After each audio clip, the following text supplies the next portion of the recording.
A lot of you are CEOs and you didn't come here to hear me speak, you came here to hear yourself speak. So I'll try to get out of the way of that. I'm going to tell you two stories over the next 15 minutes. One is the external story of life, and the next is the internal story, which is a lot more complicated. My external story started on 14th Street, just over here. I read a book when I was 7 called Paddington the Bear, and decided at that moment I wanted to become a writer. And I've been pretty much writing in the 50 years ever since. In high school, I wanted to date this woman named Bernice. She wanted to date some other guy. And I remember thinking, what is she thinking? I write way better than that guy. And so those were the core of my values. And then when I was 18, the admissions officers at Columbia, Wesleyan, and Brown decided I should go to the University of Chicago.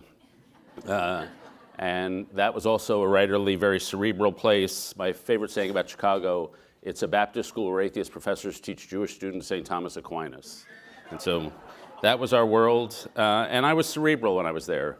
I had a double major in history and celibacy. And then I went off and went into writing. And I got a job as being a conservative columnist at the New York Times, which is a job I liken to being the chief rabbi at Mecca. Not a lot of company there. I got a job on the NewsHour on PBS with a segment called Shields and Brooks every Friday night. We should have called it Brooks Shields. That would have been better, but they didn't go for that. And we cater to a certain highly civilized but somewhat older demographic. So if a 93-year-old lady comes up to me in the airport, I know what she's going to say. I don't watch your show, but my mother loves it. And so that's that old. And then I do these books. And so I read and write books. I read a ton of books, and as I've gotten older, my tastes have gotten a little more sensitive, a little more feminine. When I was the only American man to finish that book, Eat, Pray, Love, if you remember that book. By page 123, I was actually lactating, which was surprising. And then I write these books, and the one 4 years ago was called The Road to Character. And I learned writing that book that writing a book on character doesn't actually give you good character. And even reading a book on character doesn't give you good character. But buying a book on character does give you good character, so I recommend that to all you. So all that has been a pretty linear career. And it's been way more successful than I ever thought it would be. But you start out as a writer with certain disadvantages. You tend to work alone. You tend to be a detached personality. You're more an observer type than an actor type. And then if you get successful, it's weirdly more isolating still. My last book did well commercially. I was on book tour for 99 consecutive days. And I counted 42 meals in a row eaten alone at an airport, airplane, or hotel. Something some of you may be able to relate to. And when you're traveling that much, you just get off the rails. I remember about that time I saw a picture of Britney Spears, who kind of went crazy and shaved off all her hair. And I was like, yeah, I could do that. I'm there. And so you get isolated. And I was also isolated because I'd grown up in the values of our culture, which is highly individualistic and highly meritocratic, and contains certain lies. The first lie, as I think probably you can all realize, is that career success makes you fulfilled. And I learned that was a lie. The second thing I learned is that you can make yourself happy. I can make myself happy. That happy is an individualistic thing. If you talk to people at the end of their lives, when they talk about the moments when they were most happiest, it's not when they were self-sufficient, it's when they defeated self-sufficiency. And it's about intimate relationship and intimate dependence on others when you're willing to be dependent on others. The third lie is that life is an individual journey. We give our kids this book, Oh, the Places You'll Go, this Dr. Seuss book. And that's about an individual life on the way to success, a series of experiences. That kid has no friends, no family, no attachments. When they give that book to immigrant kids, they detest that book because it doesn't reflect the life they actually know, which is filled with attachments. But we have a different view. And then there are all the other lies of the meritocracy. You are what you achieve. You're not a soul to be saved. You're a set of skills to be maximized. That you could earn your way to love. And that love is something you have to earn through achievement. And then the worst lie of the meritocracy, which we pretend not to tell, but we really do, which is that people who are more successful are worth a little more than people who are less. And so if you live according to these values, you're going to go off the rails. And I would say that happened to me in 2013. The wages of sin are sin. And so in 2013, my marriage had ended, my kids who were away to college. I'm a conservative, but my kind of conservatism is not the common kind, so I lost all those friends. And so I did what any idiot would do, when confronted with a spiritual or relational problem, I tried to work my way through it. And so I was living alone in an apartment in DC, and if you went to my kitchen and you opened the drawers where there should have been silverware, there were Post-it notes. And where there should have been plates, there was envelopes, because nobody was coming over, I was just working. And I was lonely, humiliated, and it was like a hard time in life. And as I was going through this hard time, a lot of people were, and a lot of people are still today. There's been a sharp rise in the number of people who say they're lonely. 55% of Americans say no one knows me well. 35% of Americans over 45 say are chronically lonely. Since 1999, the suicide rate has gone up by 30%, and suicide is a proxy for loneliness. Teenage suicide rate since 2011 is up 70%, the most shocking social statistic. You also get a lot of people who feel alienated. If you ask people, do you trust the people around you? It used to be 60% said, yeah, I trust the people around me. Now it's 32% and 19% of millennials. The younger you go, the more distrust there is. If you go to any college campus, the mental health facilities are swamped. These are all crises of connection. And I had the advantage of having a 5-year advantage to think about how do we get out of a valley. For me, it was a personal valley, but it's also a national valley. And I had a few big realizations. The first is you can be broken or you can be broken open. Some people get broken, they turn fearful, they cover themselves up, they become impermeable, and often they lash out in resentment at others. There's a great saying, pain that is not transformed gets transmitted. And when you look at the tribalism in society, the people who think that life is us, me versus them, whose connections are organized around a hatred, common hatred of some other, those people are broken. But other people get broken open. Paul Tillich, a 1950s theologian, says that what suffering does is it interrupts your life and reminds you you're not the person you thought you were. He says it carves through what you thought was the floor of the basement of your soul and carves through that floor and reveals a cavity below, and then carves through that and reveals a cavity below. In those moments of suffering, you see deeper into yourself than you ever felt before, and you feel things you didn't feel before. They're bad feelings, but at least they're feelings. And you become more emotionally raw. And when you go down, what you discover are a deeper set of desires than the desires of the ego.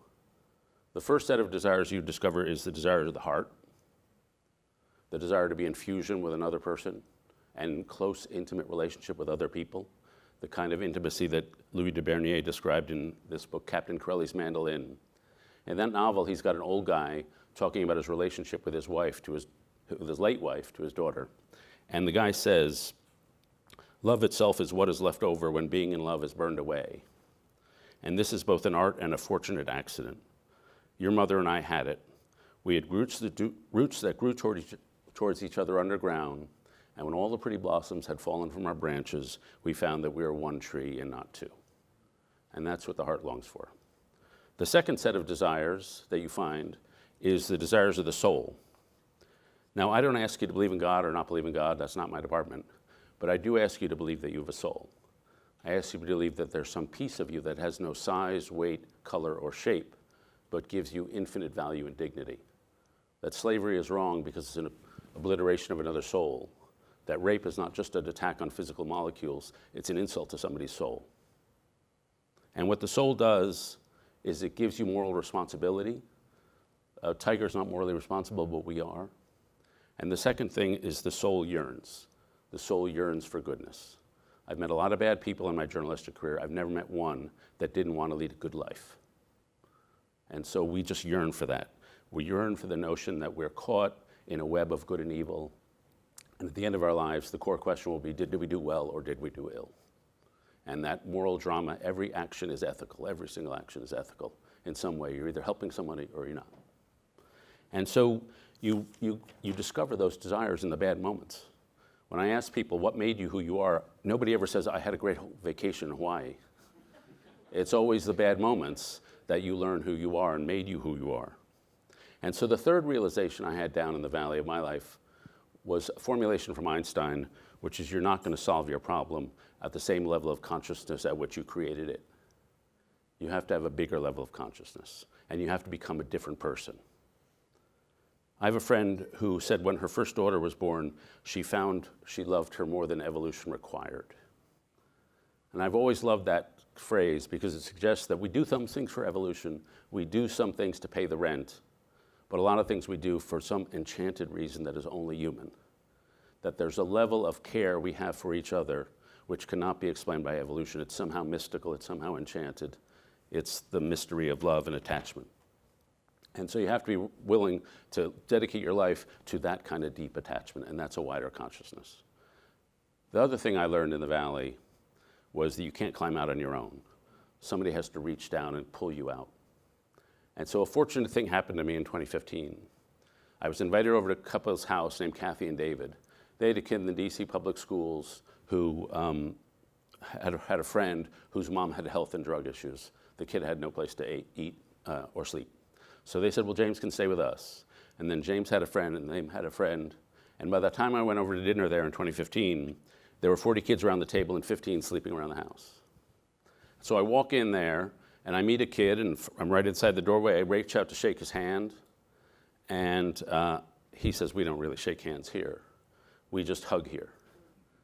And I'm not the huggiest guy on the face of the earth, but they taught me how to be a huggy guy. And what they demand is complete emotional transparency. They turn to you, and I've been going to there every Thursday for the last 4 years. They turn to you like flowers in the sun, demanding you be as emotionally transparent and emotionally open as they are. And they give you, and they sort of teach you without knowing it, a wider consciousness. And so they're called A-OK. The good news is that the whole country has a group of organizations that are also teaching us how to be a better person. I started this thing at the Aspen Institute called Weave, the Social Fabric Project. And what we do is we go around the country and we find weavers. And weavers are people who have inherited or absorbed this mentality of deep connection and geniuses at relationship. We land anywhere and we ask, who's trusted here? And we find 75, doesn't matter where we go. A small town, Wilkesboro, North Carolina, big city, Houston, Chicago, they're everywhere. There was a woman named Aisha Butler who was living in Chicago, in Englewood, in a tough neighborhood, and she was gonna move out because it was dangerous. And on the day the moving van arrives, she looks across the street and sees a little girl in a pink dress playing with a broken bottle in an empty lot. And she turns to her husband and says, we're not moving. We're just not gonna be another family who left that. So she Googles volunteer in Englewood. She starts volunteering. Now she runs the big community organization in Englewood and just weaving. A lot of these people have had horrible valleys. Met a woman in Ohio named Sarah Atkins who came home from antiquing with her mom one day and found that her husband had killed their kids and himself. And she now runs a free pharmacy. She helps moms who have suffered from violence. Her life is pure gift. She told me, I grew from this experience because I was angry. I was going to fight back against what he tried to do to me by making a difference in the world. See, he didn't kill me. My response to him is, whatever you meant to do to me, fuck you, you're not going to do it. And a lot of these people have a bright sadness. They radiate joy, but they've seen the worst of the world. They have moral motivations. They have vocational certitude. They have radical hospitality. At root, they're just deeply relational. They're just geniuses at it. If Harvard admitted people for being really good at relationship, they'd be in Harvard. And they just know how to do it. And you see a different way of being. There's a woman I met named Mary Gordon who runs something called Roots of Empathy. And Roots of Empathy helps little kids learn how to get in the mind of others. They take an infant and a mom and put them in a classroom of 8th graders, and the 8th graders have to guess what's going on in the infant's mind as he crawls around. And so to give them theory of mind. And there was a kid named Darren, and Darren asked to hold the baby. Darren was a lot older because he'd been through the foster care system, had seen his mom die, and had been held back. And the mom was super scared to let Darren hold the baby because he looked scary. But he held the baby, he was great with the baby, handed it back, and asked a bunch of questions about parenting. And the final one was, if you've never been loved, can you still be a good father? And so what Roots of Empathy does is they reach down and help the Darrens. Now, if you've transferred from the ego consciousness of the career that we all have to put on at work to the consciousness of the weavers, which is really much more open, much more vulnerable, then you've switched consciousnesses. And this book, Second Mountain, is really about switching from one consciousness to another, the one that's the default in our society and the one that's second. that is not a default. That is a little countercultural, especially for those of us who wear suits for a living. And the first mountain is about building the ego and building up the self. The second mountain is about shedding the ego and losing the self. The first mountain is about acquisition. The second is about contribution. The first mountain is elitist, you're climbing up. The second mountain is egalitarian, you're reaching down. And I've come so I can identify first mountain people, second mountain people, and I've come to realize I can identify first mountain organizations and second mountain organizations. And deep down in your employees and in yourself, who are really living out of the heart and soul, who have fallen into themselves, they want to work for a second mountain organization. Thanks.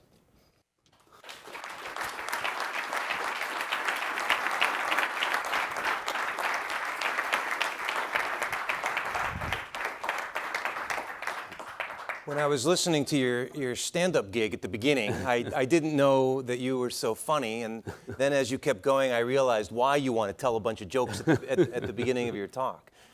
I just have a couple questions, and then I want to throw it open to all of you. When I heard you say that one of the lies that we live with is that career success makes you fulfilled, I imagine the CEOs in the room hearing that, and I imagine one of two responses. One is, wow, he's really speaking to me. And the other is, that guy is full of it. I am totally fulfilled by my success, and I defy anybody to tell me otherwise. What do you think people hear, and what is your experience when you talk to them?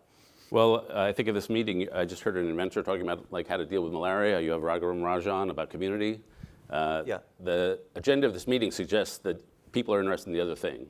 And I will say, in my last two books, which are really about moral transformation, the last book, The Road to Character, was super mushy about George Eliot's love life and stuff like that, like St. Augustine's religious experiences. And I would occasionally get booked into some conference center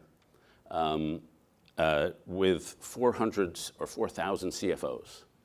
And they just spent the last 4 days talking about healthcare costs and benefits and all that kind of stuff. And I'd walk in there and, forgive me, but I'd see 4,000 white guys in boring gray suits.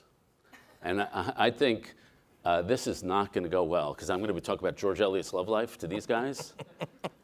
But when I would talk, there would be a quality of silence in those rooms that I'd never heard before, because I found they were more hungry than anybody else, because they didn't have a chance to talk about it. A couple weeks ago, I was in Utah talking to CEOs of media companies. And I now have relationships with about 4 or 5 of them who came up to me privately afterwards and said, I'm going through a tough time, I have nobody to talk to, can I call you up? And I could become a CEO whisperer, It pays really well, I'll bet. So I will say it's true of every level of society. I teach Yale, because I only teach at schools I couldn't have gotten into. And my students say, we're just so hungry. That depression rates at college campuses, it's about purpose. They don't know what their purpose is, and nobody's given them a moral vocabulary to figure it out. And so I find, in my personal experience, I rarely meet somebody. I met one guy in the last 6 or 7 years. I gave a talk in Greenwich. A hedge fund guy said, you're making me feel guilty. I'm fine. That's one guy out of many, many thousands. How interesting. I'm sure you get this a lot, but I think it's important to ask if I'm a First Mountain person at a First Mountain company. You did mention sometimes we work because we need to pay the rent, but it sounds like a luxury of a very successful guy to go climb that second mountain, because you made your bones, as it were. Yeah. So good for you. But what do you say to those who say, gee, I got to keep doing this soulless job because I got a mortgage and an alimony payment and so on? Yeah, I would say, well, listen, I've traveled around the world to some very poor parts of the world, and everybody I've ever met has a soul, and everybody I've met, their soul yearns for something. And the churches and synagogues and mosques of the world are filled with people just above poverty line who still want to lead good lives and have good relationships. It's not like you achieve financial success and then you work on your spiritual life. People at every level work on their spiritual life. And there's a reason why most religious faiths say the poor are closer to God than the rich, because maybe they're more in touch with it. I hope some of you saw this movie, the Fred Rogers movie, about Mr. Rogers' Neighborhood. Mm-hmm. And in that movie, there's a kid in a wheelchair Rogers, when he first met him, this is not in the movie, but I read about it, says to the kid who's in a wheelchair, will you please pray for me? And the journalist he's with, who I think was Tom Junot, said that was very clever. Most people probably tell that kid, I'm going to pray for you. But you said, ask the kid to pray for me. And Rogers said, that wasn't clever at all. That kid, the way he lives, he's much closer to God than I am. And I do think for those of us who've achieved more success, in some ways it's tougher on us than on those who live more simply and more, one of the things I meant to say was, one of the reasons I went into that valley was because I first valued time, productivity over people. I had this little clock in my head because I had so many demands on my time that I wasn't slow enough to be really with people, which is still a challenge for me. And second, I had multiple constituencies I had to deal with. And so there was always that constituency, that constituency, that constituency. So I just didn't have time for depth. And I wound up at a place where I had weekday friends, a lot of friends I could talk politics about, but I was short on weekend friends, who were the real kind of friends. And I think that is a sort of seduction that happens when you're successful and a lot of people are calling on your time. I can and will keep going, but I'd like to know what questions you all have for David. Yes, all the way in the back. Please stand up and introduce yourself. Hi, David. I'm Jennifer Tescher with the Financial Health Network. Really appreciate your candor. The question is, how do we change the paradigm so that it's not just each person on their own coming to this realization? And I think one of the challenges we face is that, pardon my French, we really glorify the assholes in this world. The ones who are successful at any cost.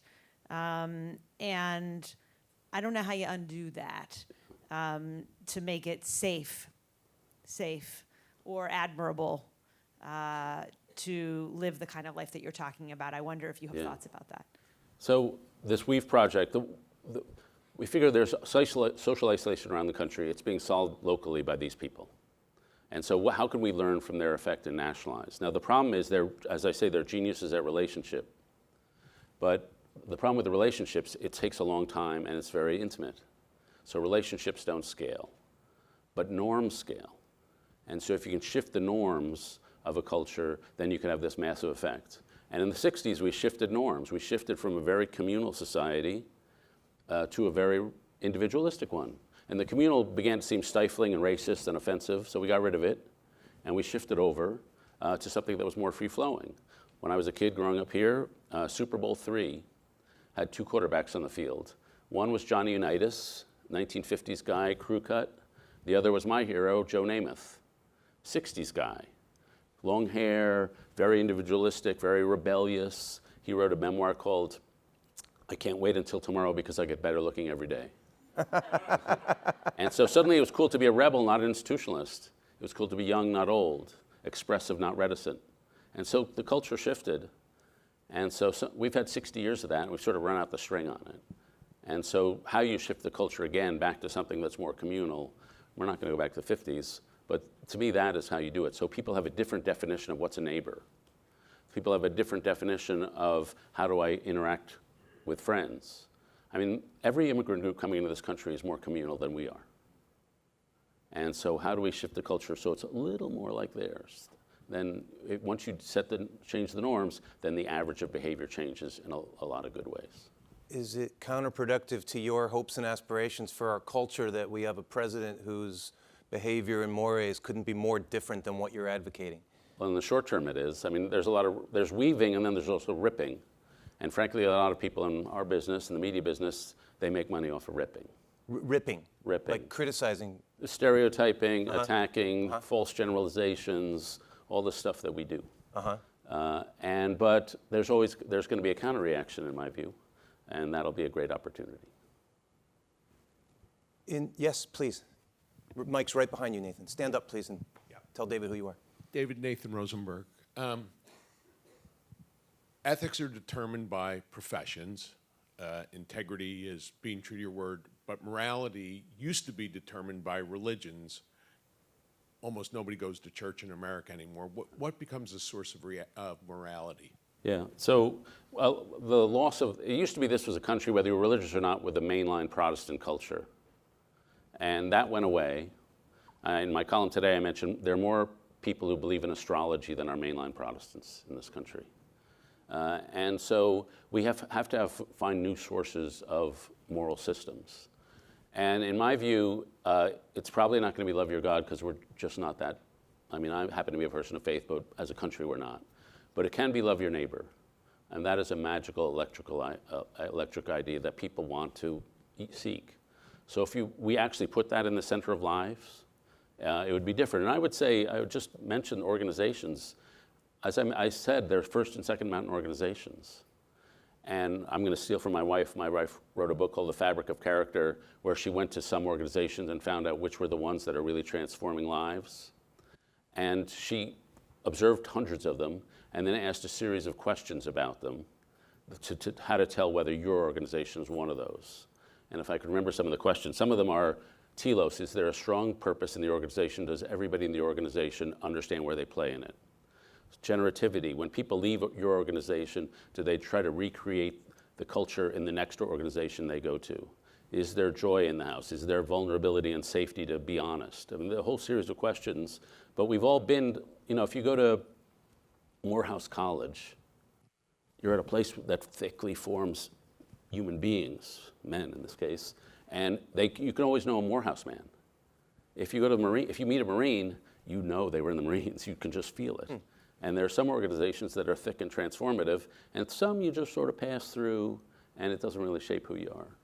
What I loved about your column is you didn't just make the observation that astrology is very popular. You attempted to answer the question why, and one of your conclusions was that society is groaning. That was your, that was your conclusion. Why, and is capitalism groaning also? I think faith in capitalism is groaning. Especially the generational dynamics are now fascinating. Every organization I go to, there's stark generational divides, including my own, in my little weave team at Aspen. And I used to work, I spent 9 years, I first met Ellen at the Wall Street Journal. I was on the editorial page, so my mentor was Milton Friedman. And so I appreciate capitalism, but it simply hasn't distributed the goods fairly. And we have to figure out how to solve that problem. And then finally, it has always, since its first day, had a culture problem, which is that capitalism works best individually and nationally when you have the capitalist culture, which is about individual self-interest, and then you have some competing cultures. So we used to have a religious culture that mitigated against some of the excesses of the capitalist value system. Capitalism is based on an illusion that you can structure society in such a way that the people in it don't have to be good, that everybody can pursue self-interest and it'll all work out because it's all structured. That's not true. The market and the state depend on a bed of relationships, of trusting relationships underneath. And if that foundation of trust is not there, then the market and the state begin to get wobbly. And to me, that's what's happened. Is there a question back there? Yes, please. Thank you. It's Molly Ashby. Would you mind elaborating on how you got out of your valley? Yeah. Well, first first fall into yourself, first stage. Second, you have to go off alone. There have to be, I had conversations with my friends who were deeper than any conversations I'd had with them before. And at the time, I thought throwing myself on my friends was being a burden. But now that I've had friends throw themselves on me, I realize it's a joy when a friend. Then you have to go out and spend some time alone. There's a saying, you have to rest in your pain to find out what it has to teach you. And the good thing about being alone is that if you're the sort of person who lives for performance, do people like me? If you go out alone to the wilderness, the rocks and trees don't care. And so then there's that phase. And then I had this A-OK phase with these kids, which sort of taught me a better way of being. And then I just finally decided to live the way you just seen for the last half hour, which is like, I'm going to be vulnerable.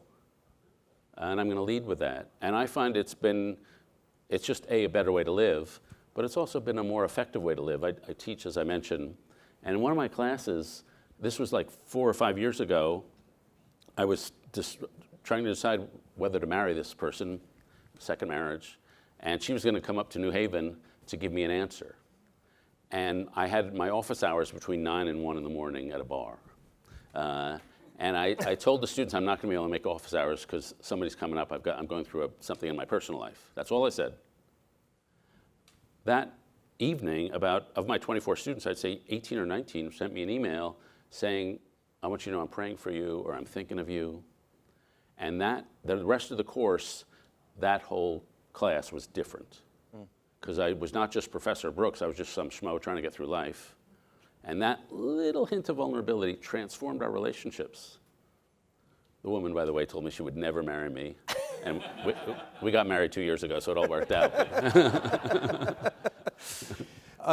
David, I want to take us out on a happy note and a slightly capitalistic one as well. This is also from your column today. Was it in the paper today or online yesterday? You had a very nice grace note where you listed a few of the types of religious or spiritual communities that people belong to, and the last in your list was Soul Cycle. Now, I think I know what you meant, but would you explain why you included Soul Cycle? Well, there are no atheists. Everybody believes in something. And even my friends who are atheists, they believe in the power of reason. They all have a faith. David Foster Wallace had a great Kenyan commencement address, which was, there are no atheists in life. We all worship. If you worship money, you'll always feel poor. If you worship power, you'll always feel powerless. We all worship something. And when there is no organized religion, as there isn't for a lot of people, they'll find other things to believe in. And Soul Cycle has captured this, that they want to exercise, but they want to have some sort of spiritual component to fill their sense of meaning.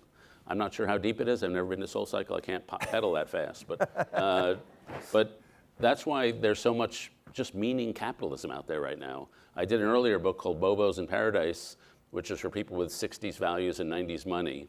And it was about Restoration Hardware. Like, I want my shower stall to be slate because it's morally superior to the regular shower stall. And America has always been we've been filled with moral materialism. We infuse material things with moral meaning. And we want to have the nubby fabric, whatever it is that's going to make us spiritually enlightened. And that's just who we are. And the test is not to settle for something, frankly, like Soul Cycle, but to do something that's an actual moral system that has cost, and holds up a higher standard of life. Well, everybody, we've had a day plus of really good thinking, and thanks to David Brooks, we've been able to end it with some reflecting. So please join me in thanking him.